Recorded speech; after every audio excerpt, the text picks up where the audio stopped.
Good morning, teachers in Kampala. My name is Ruth Moyler, Mukyala Moyler on the YouTube. I've been to Uganda a few times and I may even have met some of you. If so, hello, nice to see you again. I am wanting today to do a short video to introduce an idea to you that we have used a lot in the schools that I work in, where we help children to use their imaginations by making something that they play with, and then they write excellent stories because they've actually used their own ideas and put it into it. Sounds strange? What we're going to do is to make an Interplayland. Now, all I can tell you to begin with is we are going to use a box. You're going to use an ordinary cardboard box. This is something you can make very simply from things that people throw away, and that's what I do in England, and you can do it in Kampala. And the thing is, what you make won't look exactly the same as mine, but it doesn't matter because it's going to be your work. And I'm appealing to you today to be courageous, to be a courageous creative, because the things that the children need, having experienced a long lockdown, is something new, something motivating, something that will stimulate their imagination and get them going again. They've had too long without being in school, haven't they?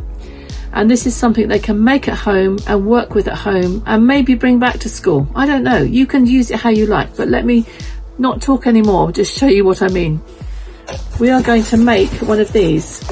It is a 4-section house on land called an Interplayland. They're all going to connect together like this, and they will have doors and windows that connect, and at the end it'll be all stuck and decorated. I don't want to show you a finished one because I want you to get your own ideas, and I can prove to you that children love these. It really gets their imagination going, and they will play with the characters. Oh yes, you're going to make little people to go in, and it's all going to be made out of cardboard, little bits of cardboard. A bit of cardboard like this could be a person, and we'll draw on them. But without any more ado, I will get on with it. Stop talking. So what you need is one box, any old box. It doesn't matter what size it is, but I don't think too much smaller than this, because you're going to make something big that children can play with. Then what you do with your box is you take a nice thick pen and you draw yourself a curve. Now I've done it here, can you see this curve? And then you cut it, and the way you're going to cut it is with a knife. I've got a bread knife, I'm sure you can use something else. So I'm going to cut it down like this, and then I put a piece of paper behind so I can copy that curve. This is quite hard to do to show you, but I'm going to try hard. So here's any old bit of paper, but it must have that straight edge, that right angle, otherwise you'll go a bit wrong. You put it inside the box, like this, and then with your pen you draw around. So you make sure it's fitting properly.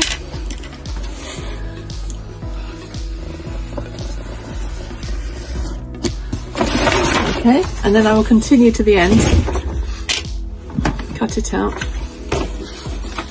Then maybe some people just do this by eye, just without even copying it all. And to be honest, it's not an exact science. You can do it by eye. If you can do that, do it. But this is like having a template can help you. So you then put this template on each corner. On this one, and draw around it.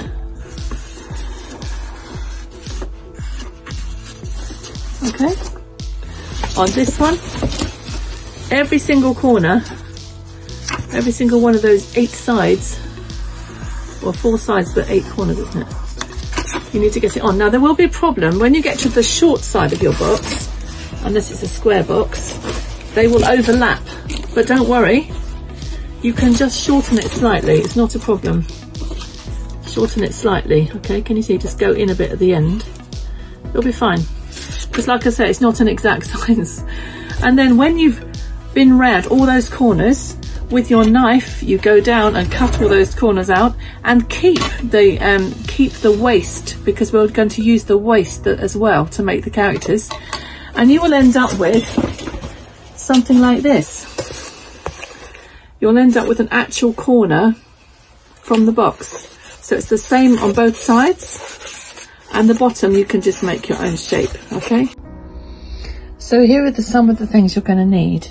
An egg box, if you can get one, cardboard tube, food packets, empty food packets, lids are really helpful, whether they be big lids or small lids, you'll use them, cardboard tubes, any kind of small containers, bit of newspaper is always good, some fabric, a little bit of fabric, all of these type things you'll be needing, anything, some cocktail sticks here, some paper clips. If you haven't got paper clips, use a bit of wire, anything. I think we're going to send these children scavenging, aren't we? This time we're going to do the jungle safari, place with animals. I think it's going to be probably the safari because that's more like Uganda. And I'm just going to make myself use the flour and water paste, and I'm going to make like a patchwork of bits of magazines I've got. So I've already stuck this one on here, and the next bit I'm getting rid of all the writing, so I don't want to stick this on. I don't want any writing, but so I'm sort of chopping the writing off and sticking it on. And when you put it on, it doesn't matter if it overlaps the window, etc., because we're going to cut that off later. So I know this looks messy, but it's quite enjoyable, and I know children would like doing this. I know they would. So a bit of this, a bit of this on top. Oh, of course I'm trying to do it with one hand because I'm holding the camera, so tricky but possible. There you go. So you just keep going. And I'm not going to worry about that. I'll cut that off later. I've also got green paper, which I've already torn, that will cover I wanted to cover the door, because you can't walk straight into safari, can you? You've got to go on a journey. And I'll do layers of hills like that. I've also got another colour of green paper where I'm going to cut like grasses and things. Now I really like having that white line, and that's what you get when you tear paper. If you cut it with scissors you wouldn't get that. I need a sun, and I was thinking about what size. I've got some lids here, and I'm going to wire this on. It won't work if I stick it. I'm going to put wires through. So it could be a big golden sun.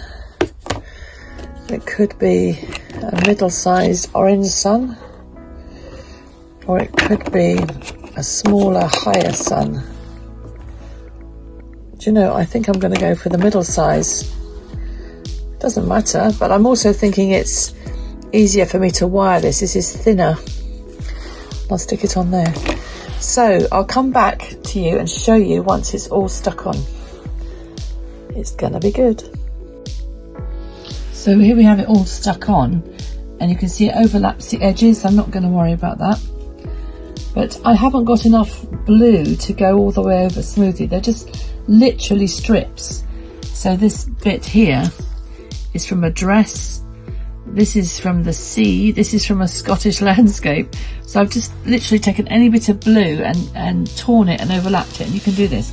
But what will make the massive difference to my picture would be putting in curvy clouds, because you absolutely cannot have any straight lines. Everything has to be torn. But if I can do this with one hand, show you what happens once you put a nice curvy cloud in. You see, it will look so much better, won't it? And the sun is going to go up here.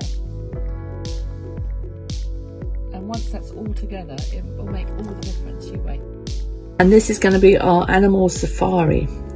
I've done some work already, and I've done short videos of it so you can see what's happening. And the last bit I've just done is to wire on the tree the same way that we did in the river scene. And it's tied on at the back, can you see? Just a bit of wire. You can do the same thing with string. You can stitch through with string. Now what I want to do now is to do the animals, which is the exciting bit. So this is all torn paper overlapped, And now we want to do animals. So this is my hot tip for you. If you want to draw animals and you think, I don't know how to start, I Google animal cartoons. I Googled elephant cartoon and I got this shape. Yeah, so there's my elephant. And I Googled giraffe cartoon and I got this shape. My giraffe cartoon. You see that I've not cut too much between the legs because I need it to be stable. And I Googled zebra cartoon and I got this shape. So once you've got the shapes, then you can turn them around and make markings on them, and then they come to life. So I've already done this, and I just used black felt pen. So I turn them around for you. Oh, come here, giraffe. Here's my giraffe with the lovely markings of a giraffe. It looks so different, doesn't it? Just with a bit of black. And here's my markings of the zebra, which are, of course, is my favourite, the giraffe and the zebra. They're just so good to draw. Just turn them around, and then we've got markings on there. And it just comes to life. And all it is a bit of cardboard. It's just a bit of cardboard. And a bit of black pen. And my elephant, I'm probably going to leave blank. But just show where the ear comes and the body. Now for the kind of top score, you want your animals to be freestanding, and this is the way I showed you before. You make a stand.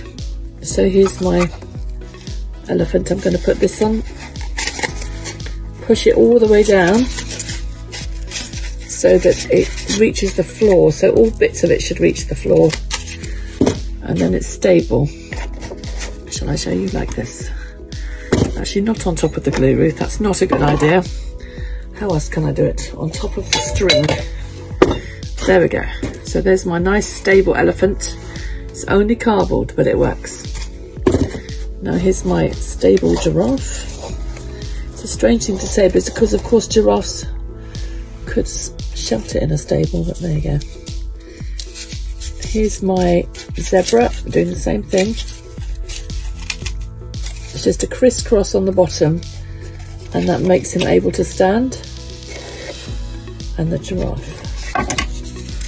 The only place I've ever seen giraffes is at London Zoo, so I need to come and go on safari in Uganda because you have wild ones. Wow. So there you go. Now there's a few other things I want to do to my safari scene. You might be thinking it doesn't look like a safari background. It doesn't really, does it? It looks more like mountains. But I was just going with what coloured magazines I could get. So they're meant to be green. These are meant to be like trees or grasses. You could actually use banana leaf, couldn't you? You could just use banana leaf. You could use a lid or a bit of orange paper. You just need to be able to show it's sunny, and there's to make a water hole where the animals would be. And I've gone back to my poor old blue bag, but this will actually make it match together with the scene next door. The scene next door would be the fisherman, won't it? So I'm going to just thread it through, and I'm going to stick it down, so then I'll have a water hole. And I must say to you that I've really tried hard to stick to what I suggested you did, which is to use the flour and water glue, and that is what I've used all the way through. And this is my true story. On day 2, it's getting a bit smelly because it begins to ferment. So I suspect that if you wouldn't want to make a large quantity, and it might not stay fresh, you might have to do a small amount every day. But I've stuck to that, and because I feel like I'm in solidarity with you. You might not have the glues, and the children certainly won't. So we want them to learn to use basic materials. There you go. And it will stick hard because of the sun. It will be fine. So I'll put that to one side. So there's my safari with my elephant. And the children, of course, when they tell their stories, they will be able to make the people sit on the elephant. They will. And on the zebra and on the giraffe. And like I said before, as long as you get the basic shape and some of the right markings, the imagination does the rest. It hasn't got to be perfect. And I think I would like to to improve this by doing the markings on the back as well. Okay, I think I will do that. Now what we're going to do is to make this basic corner into 2 rooms, which will be the home. So the most important thing right now is to make the wall. So with a piece of paper, this is the insert of the box. I would again, like we did before, make a template and then cut out a wall that's the same size from the thick cardboard. So that's just to help me. And then I would stick this in with glue down the long side and the short side. And to help it stay in there, I would definitely put in some tape up and down. So I'll show you, I've got one already done here. Can you see? It's got tape down the side. Now if you don't have any glue, you could just do it with tape. It will still work, okay? So while that's drying, there's something we should talk about. We should talk about the people that you're going to have in the house. And this is very important to the children that you're going to work with. They will definitely want their family there and certain friends. So to be honest, they can have as many as they like, but I normally limit it to 10. And I will give them a piece of card like this, but it's got to fit the doorway. So that's why I stopped us really, because very frustrating if you've got someone that can't fit in the door. So here's the daddy. Will he fit in the door? Oh dear, no, not really. I need to chop his legs. So this painful process can be done at the beginning. Ah! Will he now fit? Not quite. In fact, I might need to redraw this daddy. His body's a bit too big. He's got to be the right size to fit. So I recommend that you get the piece of card that fits before you draw. That's the right thing to do. I did it the wrong way around. So here's one that definitely fits. Here's the little girl or the mummy. She fits through the door. And there can be other children as well. Little boy here. Nice simple drawing to the face. And it doesn't matter if your drawing is basic, it doesn't matter at all. It doesn't matter if it's a stick man, as long as you know who it is, okay? It has to matter to you. Right, they go through the door. Our 2 rooms is going to be a room to sleep and a room to eat and cook, the living room. You could make it more complicated, but I'm thinking about young children. We need to think about what they could manage. So the sleeping room, the most important thing is the bed. I've got 2 methods of doing this. You can either get a piece of card and bend 2 ends, and you can stick one of the ends to the wall to have a bed like this. The downside to this is sometimes the people fall off, but anyway, try. Or you can get a box and just cut off the end. That was a box and I've just cut off the end. That can go in there. If you want to be really fancy, you can, with your box, cut off the end and do headboards and toe boards. That was a packet of soup that just happened to be the right packet, the right shape. And a little bit of cloth has gone in there, and then I can put the little girl to bed. When I work with children, they spend a lot of time putting people to bed. Okay, so she's in bed. Oh, how about a carpet for the floor? I looked around and I saw I had some hessian. So to do this, I put some paper in and kind of folded it to get the right size. And once I'd got the right size, I used it as the template to put in the carpet. So there's the carpet. Here's the bed. And I might do it across that hole. I don't really need that hole. I might have a little box or something that goes over it. I'll find something. And then the kind daddy, he's going to sleep on the floor. So I put a piece of nice cloth there. Oh, it's his brother. He can sleep on the floor. Okay, very simple.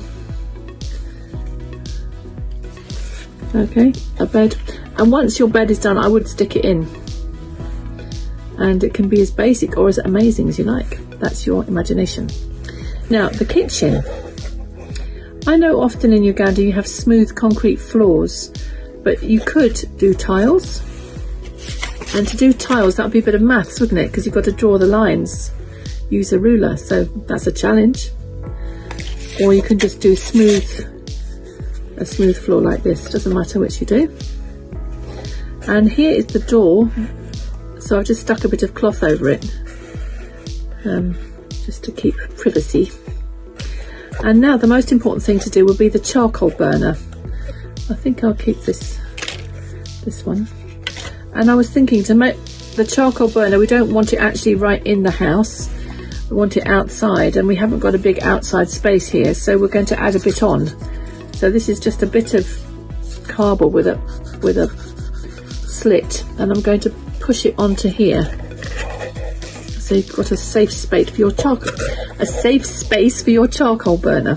No, you could put a roof. Oh, you could put a roof on. Look at this. So here is the finished one here.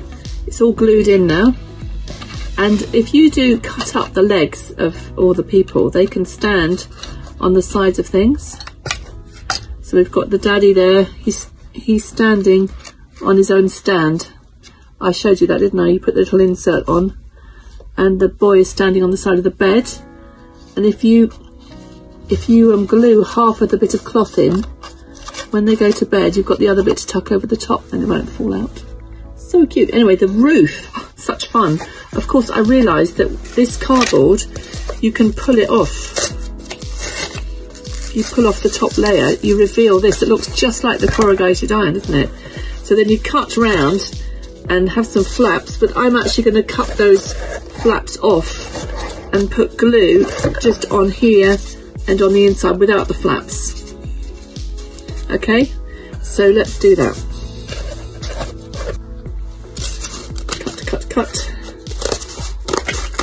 Cut. This is a bespoke roof that fits. Now I'm going to put the glue on both sides.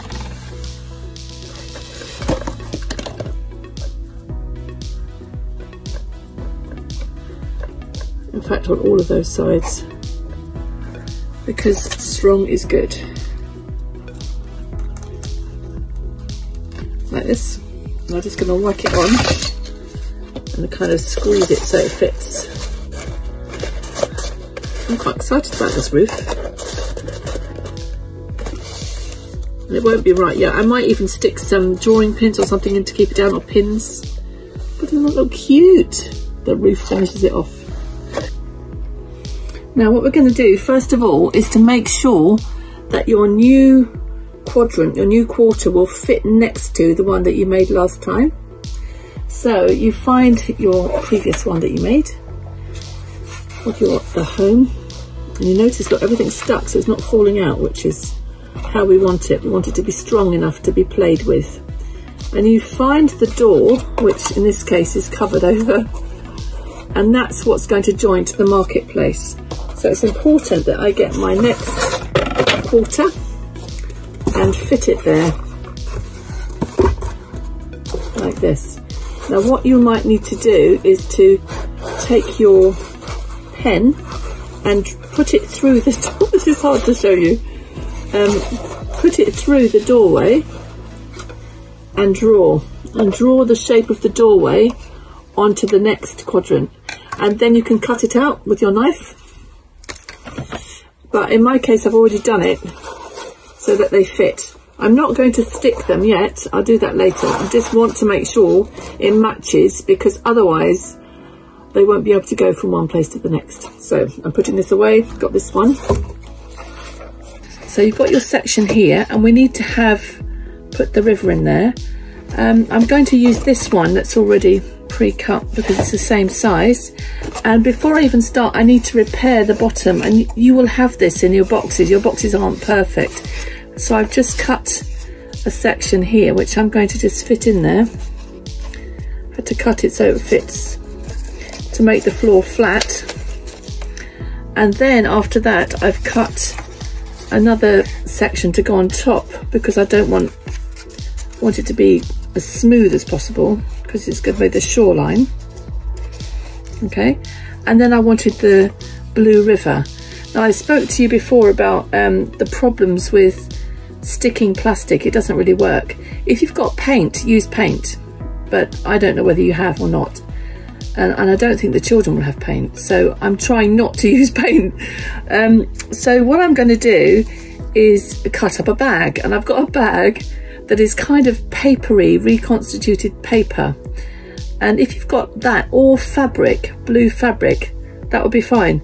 I've done something a bit naughty that a child would do maybe, which is to cut a hole in a bag. So here's this bag, and I've cut a hole. But you see, it's what I needed, and I'll show you how I did that. I took this and I put newspaper in and folded it to make the template shape here,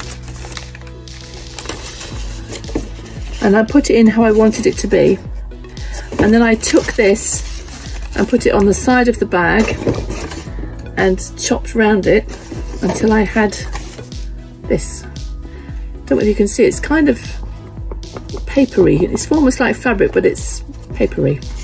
So if you haven't got anything like that, use fabric, and I'm going to stick that on there. And then we need to think about the background, and it's just too much brown going on, isn't there, in our Interplayland? So because we haven't got paint, probably I thought about using paper.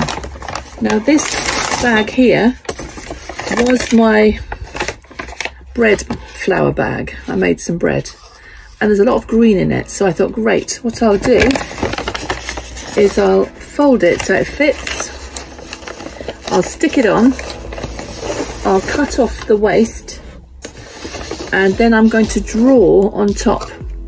Okay, so it's like I've got a shoreline, I've got some water, and I've got another line. Now if I wanted to, you won't see the writing in the end, you'll just see some drawing on top of paper, and it'll be the right size. We've stuck the paper on the back, we've stuck the bit of the river on, or the lake, we've stuck the underneath. It's all stuck and it's not going to fall off. Now I have done something I said I would do. I've mixed some flour and water paste because if you haven't got any glue, you can use this, it will work. My mum used to use this. My mum's 92 now, but she tells me that's what they used to use before we had lots of glue.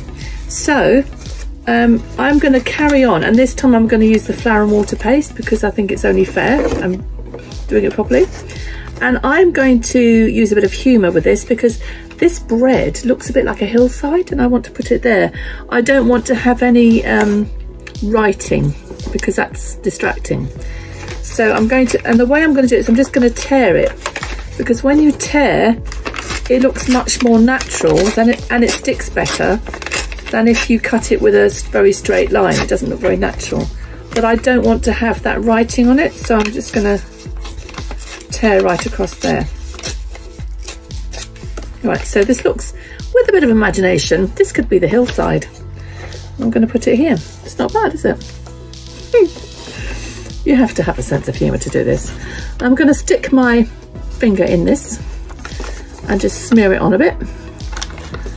And I know what will happen is it will go very hard eventually. And with the good hot sun that's around today, that will work. But it won't be as quick as the other glue I've used before. So I'm making sure it's covering over the writing. Okay. This is going to be my hillside. And I'm not going to worry about the bits hanging over the edge. I'll deal with that later. I also want to cover up this bit here, but I'm thinking there can be clouds, and we can make it look a bit like the sky. So to make my cloud, I'm just going to rip up another bit of paper. I'm literally using scraps. Just I've got a kind of cloud shape here. Maybe I'll put that here. And you might think, oh, I wouldn't do it like that. Well, you've got a choice, do it your way. And I'm making a bit of a mess with this flour and water paste, but why not?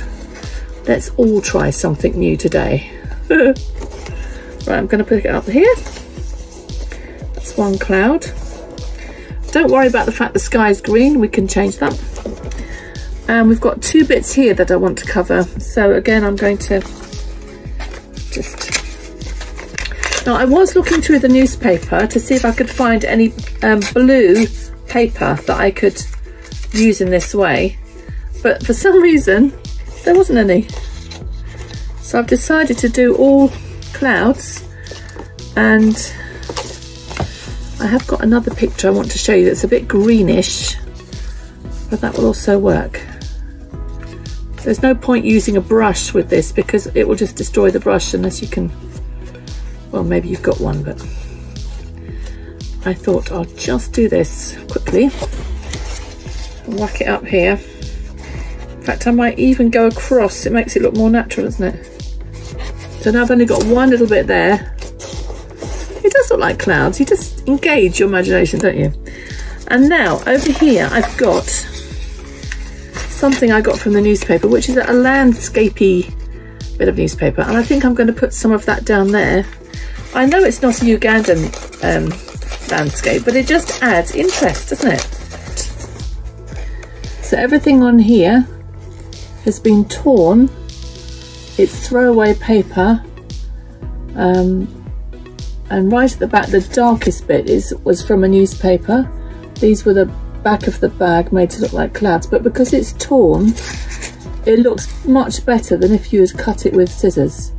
And you can kind of imagine, that that loaf of bread picture is a hill, can't you? Right, there's one last thing I want to do, and that is, you might have noticed that here there's actually a hole, and I don't want to have a hole, so I am going to do my last piece out of cardboard, because you can also rip cardboard like this, and I've started ripping it. I thought I'd better show you. So this is just a, you know, an old bit of cardboard. It needs to be flat to stick, but I want it to go there to give it a bit more, what's the word, a bit stronger. So here it is, and I want it to cover that writing as well. And I'm just going to use my last bit, even if you've got glue, because it's likely the children will need to do this. And it's literally, you know, teaspoonfuls of flour with a tiny bit of water. It's not an expensive thing to do. Right, here we go. Stick it across there. I don't want any writing. And just push it.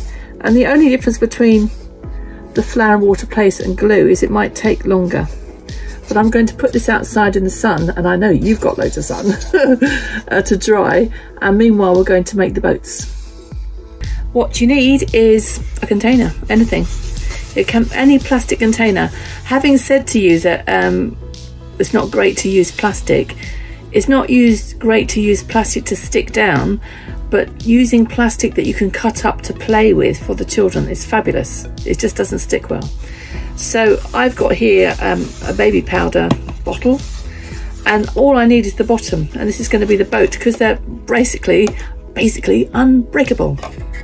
Basically unbreakable.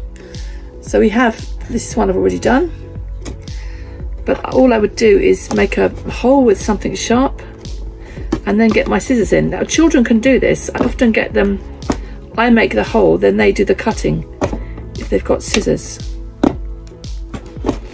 So it's just a hole, a slit that's big enough to get your scissors in, and then you can cut it. In fact, these big ones aren't as good as the children's scissors. So let's use children's scissors. That would have been better, children's ones. They're easier to use because they're not so long. Who would have thought it? So I'm going to go all the way around.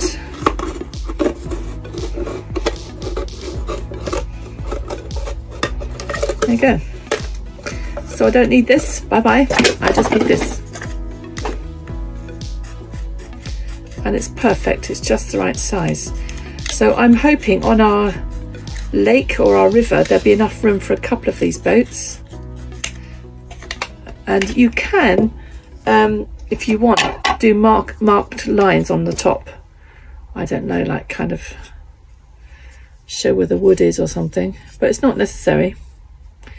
You'd need a permanent pen for that. Now, if you haven't got any bottles that you can cut up, you could just use lids. Yeah, because all it is something to go on top of the lake that the children can move. I don't know whether I said before, but it's really important that children have movable parts on their Interplayland. You don't want it just to be a beautiful fixed thing. That's no fun in the end. It's not fun just to look at something. You want to be able to move it. That's why the characters are movable. That's why in the market you stick some of the seeds in and other ones you can take out. And that's why we need to be able to move our boats and catch fish. Speaking of fish, actually I should just say you could make boats out of the cardboard boxes. You could just cut those ends off if you wanted to. But making the fish, I think I've showed you before, but all you need is lids, and you cut off the rim. And I'm going to do it with these children's scissors so you can see how easy it is. A child could do this. Cut off the rim. And of course you can cut a fish shape any way you like, but I make it easy by cutting it in half and quarters. And again, there's a bit of maths language there, halves and quarters. And each quarter will be a fish. And you don't worry about what's on the back. You can just keep the top bit to be the nose of the fish and cut it round. Cut the tail, that's half a fish. Cut it round, cut the tail. So it is really quite easy. Now what you can do, if you've got the time and you're interested in doing this, you could decorate your fish if you want to. It's not necessary, but some people like to take it a stage further. Can you see? Just got some wiggly lines on it with permanent pen. But the most important thing you must do is to do the fish's eye and to make a hole. Now that's the bit that's a bit tricky. I would always mark it on where you want to make the hole, because that's how you're going to catch them. Now I know we catch them in the mouth, but this is a game, isn't it? It's the only way we can do it. So I've got a scalpel, but anything sharp, I'm just going to stick it in and turn it around. And if you're patient, you can just bore through and get a nice round effect. That's all I need. And then I can catch it with a bit of wire. And these ones I've just taken from the marketplace. There's a very easy old bit of wire there. You can hold it so it doesn't fall. But we're going to make fishing rods that are basically the same. So the children can have this attached to the character and they can play at hooking a fish from the river. Final touches. I went for a walk with my husband the other day and I found it's heather, but it grows on our forest, but it looks brilliant. It looks like a miniature tree. So I thought we'd find a way of putting that on. And what you can do, there's no point trying to stick it, it won't work. You just need to make a hole either side of where you want it to go. So I have made a hole, can you see? I just did it with the scalpel and I made it bigger with a paintbrush, either side of the trunk.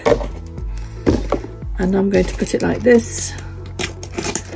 And with a piece of wire, I'm basically going to do a stitch that goes through. I've used a paper clip because I thought you might be able to see easier. So can you see that stitch there? And at the back, I'm just going to wind it together because I want to stick it together with the next quarter. I don't want anything that sticks out too much. There we go. That tree is not going to go anywhere. So the final thing to show you is the fish. Here's the fish that we made. They're all going in the water. There's a bit too many there, but hey, the children can sort that out. And the boats. So here's one boat. But the boat that I've worked on a bit, I'm quite pleased with this. I've not done this before. This one here, I found a way of putting something inside so that the fisherman can stand up and fish. There's a bit of wire to catch his fish. What I've done is I've put a piece of card across it like that. Can you see? Just cut slits. And then I've realised, of course, if you put a piece of plastic, it's thinner than cardboard. It would be better. Stand upright. And the mast is just a stick shoved down inside the cardboard, because of course this corrugated cardboard has empty channels. You can just put things down it, you see. So the mast is there, the fisherman's fishing rod is there. He's going to go fishing. And what's the final flourish? Oh, here we have a flag on the mast. So I'm just going to use a sticker, but you could use a piece of paper. Go either side, and again you could decorate this with the Ugandan flag or something. There you go. And you can use it to take it around. There is enough room for two boats, isn't there? And then of course the fish that are caught can go to the market. It all joins up. So here's my marketplace, my empty marketplace. And the first thing I'm going to do is to create some tables. So in a piece of cardboard, and I'm going to cut this kind of shape. It's like a big C. And what will happen is these are going to be the legs of the table. They're going to bend down, and I can stick it on the side like that. And what you could do it with 4 legs, but I thought I'd do it with 2. And when you've cut this shape, and it will have to fit your own box obviously, you put glue at the side, and you can bend underneath. You put glue underneath. The stronger the better, and it's going to fit there. And you can see that. That's how it's going to fit. So I'm not going to actually glue it in. I'm going to just show you. Okay. The other really helpful thing is to have these cardboard tubes, these toilet rolls. So I'm just going to cut a couple of these rings because they make it quite secure and they're quite easy to glue. I never use plastic because plastic is not easy to glue. We can use it to put on top of things, but you can't glue it down successfully without special glue. We're not going to do that. So I'm making sure it's the same size by putting one on top of the other. And you can squeeze it flat, then open it out. Now what I like about this is I'm going to squeeze it into a triangle so that I can put a triangular table in the corner because I want to make the best use. That's going to go in there. Okay, so I'm going to make a triangular top for it. So again, I think just make it fit. Yes, that's going to fit. Just cut a piece round. So I hope you are with me when you realise what I'm trying to do is just to have a go and use the materials that I have. And yours will be different, and yours doesn't even have to be exactly like mine. You're just having a go, do your own way. So I will glue this in, and I will put glue on the back of here. I'll glue that in as well. That's a table. I will have a sort of table this side. That's looking good already. I've got room for another table, so I'm going to use a box for this one. I'm just showing you a variety of ways.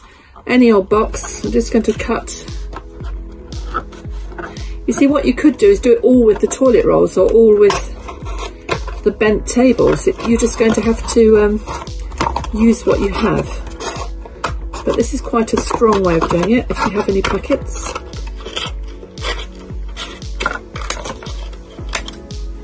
And I've found with children, if I just show them one way, they're often quicker than we are as adults, and they'll probably do better things. They always, whenever I work with children, I will show them something and they will think of an even better idea, always.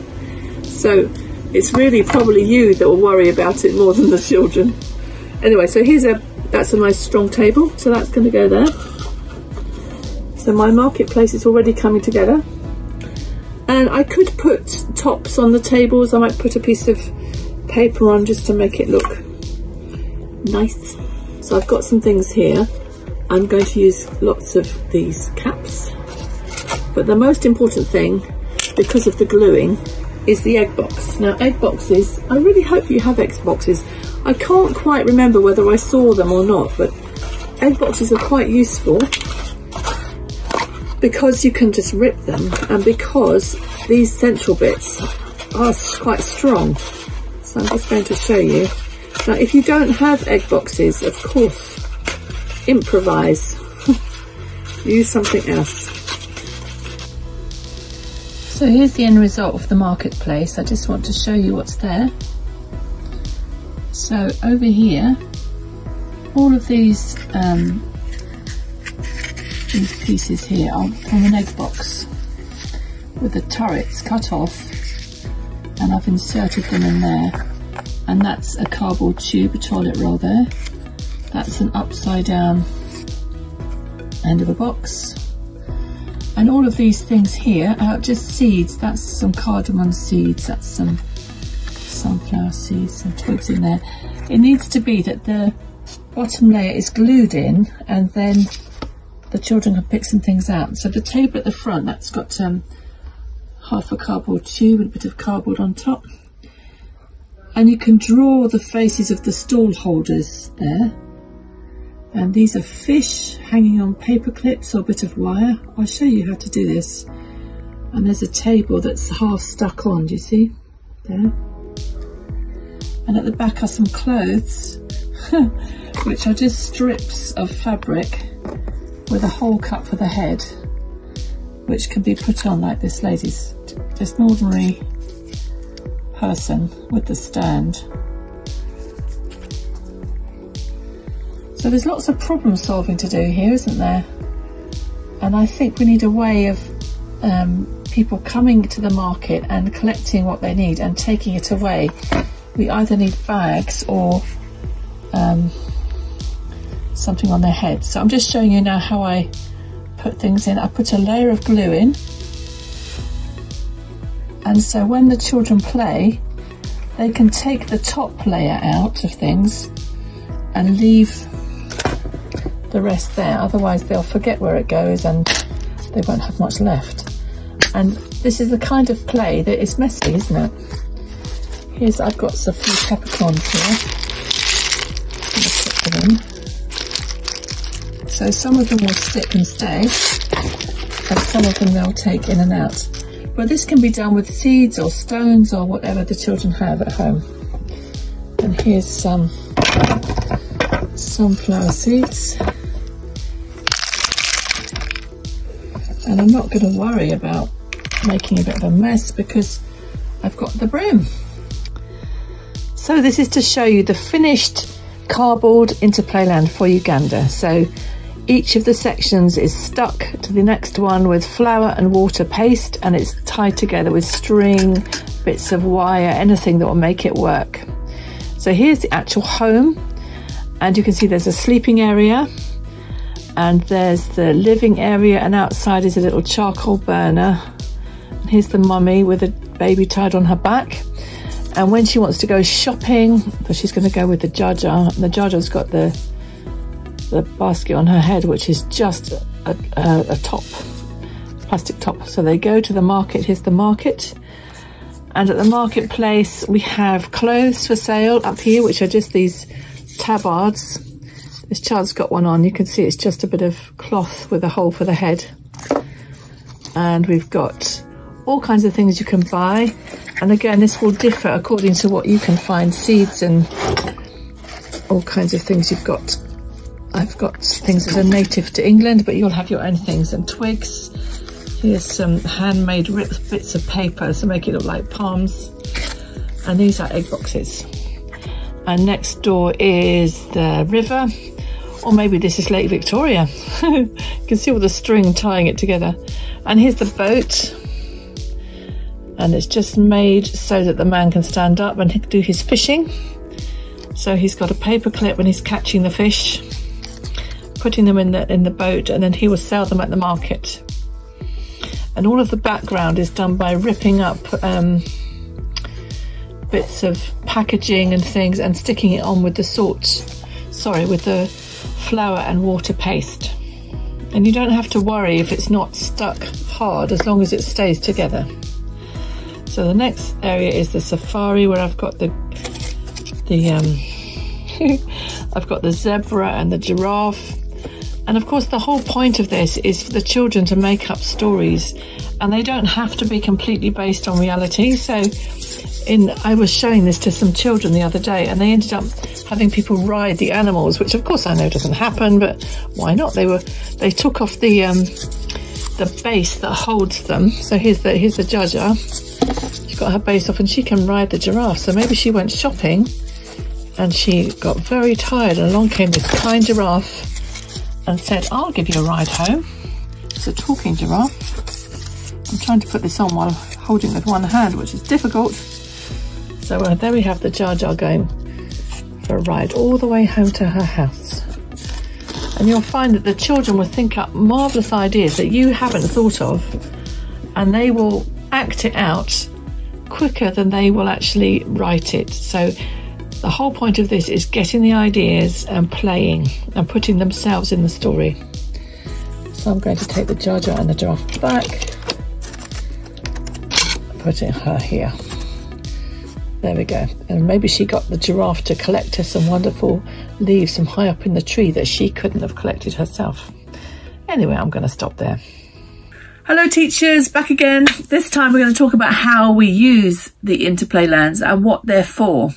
Now, I'm sure some of you, most of you may have finished them by now. You've done your 4 sections, you've stuck them back to back, and you're thinking, well, Mukyala Moyler, that was quite interesting, but what is it for? I'm going to tell you. And I'm going to tell you about the cooperative storytelling and high quality writing. Now, a story for you first of all that really happened a few years ago. I went to work at a school that was not doing well. I wanted a challenge. I went to work at this school where the parents were not motivated. They were not getting their children to school and the results were poor. So my brief was to work with the youngest children, and I made Interplaylands with them, and we did some really good work. And it wasn't beautifully finished. It was done by 4 and 5-year-olds, but they loved it and they were very excited and they were making up good stories.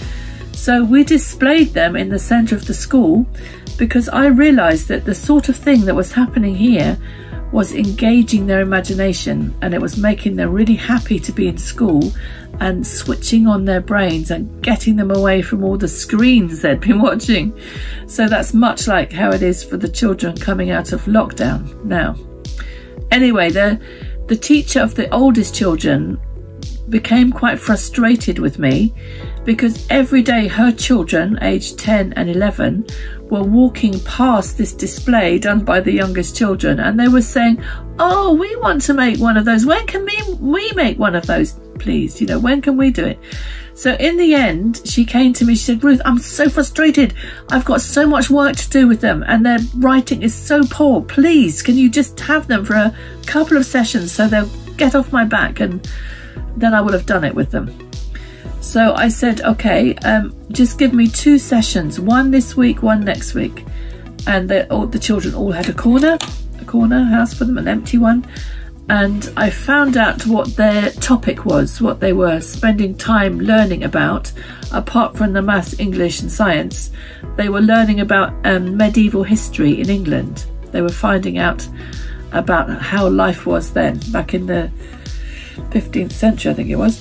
Anyway, so I said, right, the first week they were design their own bedroom. So that is very motivating for these 10-year-olds. They were making little beds and making miniature posters on the wall and mirrors and flashy.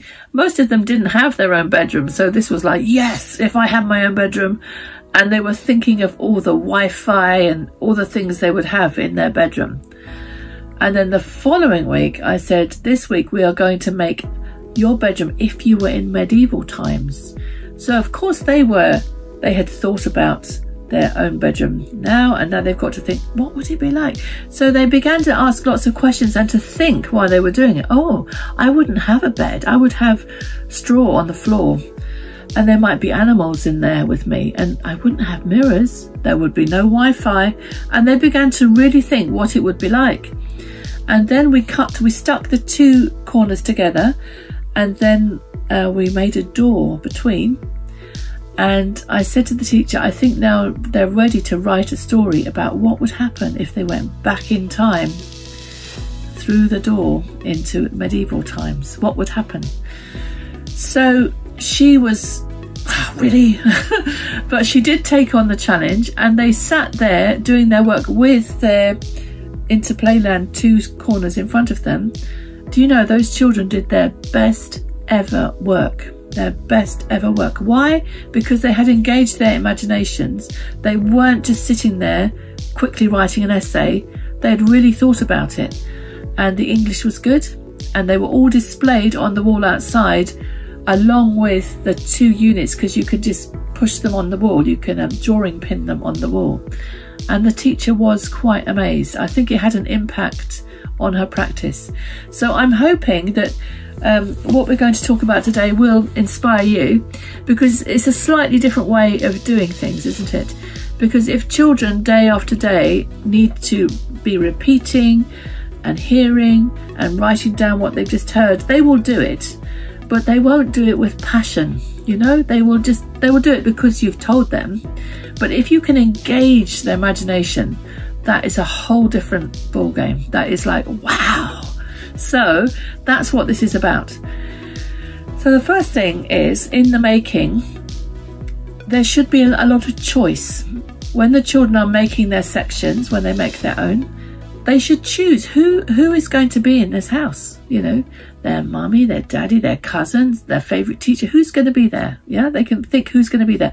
Which people, which animals, okay? They are making that decision, and they are going to draw them themselves. Even if they don't look very good, it's their work and they have done it, and it will mean something to them. So the one I've shown you, I've been drawing, you know, a little boy, little girl, like this. I've already showed the Interplayland I've made to some children here near where I live, and they were very excited and they began to make themselves. Here's one little girl drew herself, an older girl drew herself. This girl is maybe 4, this one's about 8 or 9. So you see, the thing is, it doesn't matter if it's not correct. They know that's them. Okay, so she then made her mummy and her daddy, and she began to play in the Interplayland. That's what you want to happen. And as long as you've got the bit of cardboard and the stand so they can stand up, they'll be perfectly happy with that. And when it comes to the animals, they will choose which animals they want, and you might need to help them with the shape, but you don't need to make it all coloured in like this. That's up to them. The older children will do it themselves. They will. And the younger ones, maybe they won't, but it's fine. As long as they know what it is, it's their choice what they're having in the Interplayland. It's very important that there are enough movable things, so not everything's stuck down, because if everything is stuck down, it's hard to play with. It needs to be movable, it needs to be freestanding people, it needs to be purposeful, something they can understand. So the reason why I chose to do the market, the house, the river, the safari, was because I know those would be things that they have experienced. But there's no limit. If a child wants to do one section under the sea, fine. If they want to do a section in space, fine. They can do what they like. We're trying to inspire them. That's what we're doing. The next thing, when you are helping the children to play with their Interplayland, you need to not ask too many questions. This is important, because you can, by mistake even, you can end up directing the play. You want the child to come up with their own ideas, because if you say, oh, what's she going to buy when she gets to the market, the child is thinking, oh, so the person needs to go to the market to buy the things, and they will do as you direct them. But if you watch what the child is doing and comment on what they're doing, that is much more powerful. So I work with children. I can see them picking up the person and they're heading towards the boat.